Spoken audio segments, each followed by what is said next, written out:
Il y a quelques jours, le 6 décembre, la Commission européenne a signé l'accord avec le Mercosur. Cet accord ne pose pas un problème, il en pose au moins deux majeurs. Le premier est évidemment stratégique. Bien sûr, nous le savons, des entreprises, des filières vont tirer parti de cet accord s'il était confirmé demain. Mais d'autres y perdront beaucoup, et même d'autres y perdront tout. Et je pense notamment aux agriculteurs de nos pays, je pense en particulier aux éleveurs.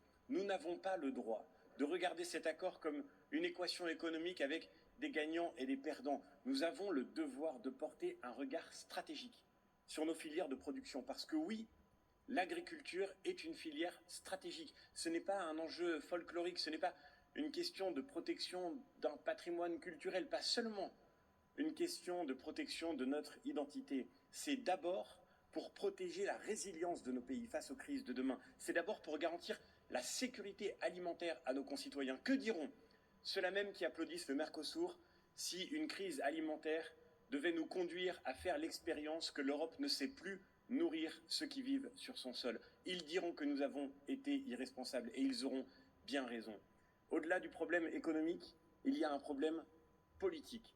Parce que la Commission européenne a attendu que la France, qui était opposée à cet accord, vous le savez qu'il l'est toujours, voit son gouvernement tomber pour pouvoir signer en catimini cet accord à la fin de la négociation.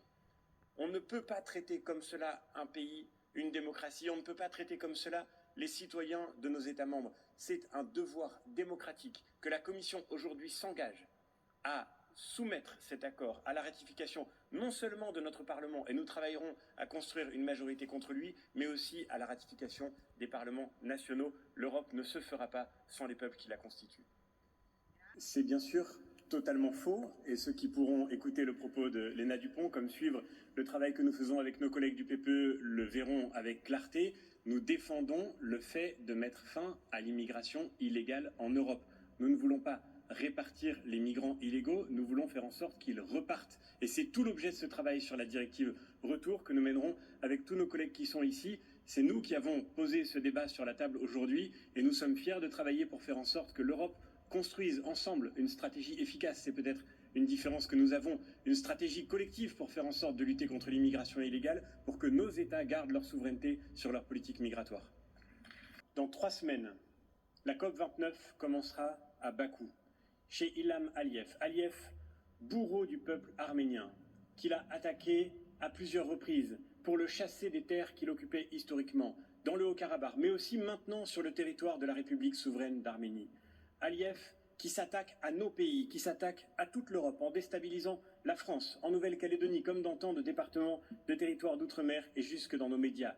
Aliyev qui, sur notre sol, vient pourchasser ses opposants politiques. Je pense à Mahamad Mirzali, victime de plusieurs tentatives d'assassinat sur le sol français, à Toural Sadikli. Je pense évidemment à Vidadi Izgandarli, qui a été enterré hier après avoir été assassiné à Mulhouse. Ils sont son frère, Mahamad et Toural sont avec nous aujourd'hui dans cet hémicycle. Nous voulons leur dire que nous sommes à leur côté dans ce combat pour la liberté du peuple azerbaïdjanais. Monsieur Aliyev, si vous croyez tant à votre propre pouvoir, pourquoi tenter de faire taire les voix qui vous contestent?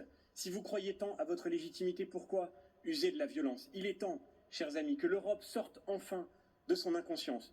Monsieur le commissaire, merci pour les mots forts que vous avez eus à l'instant. Enfin.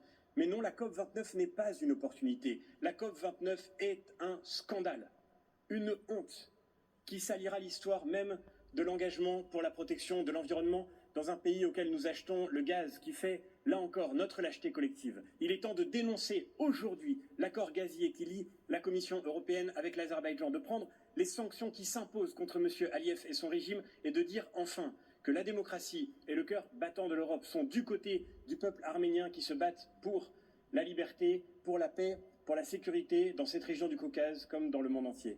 Merci beaucoup.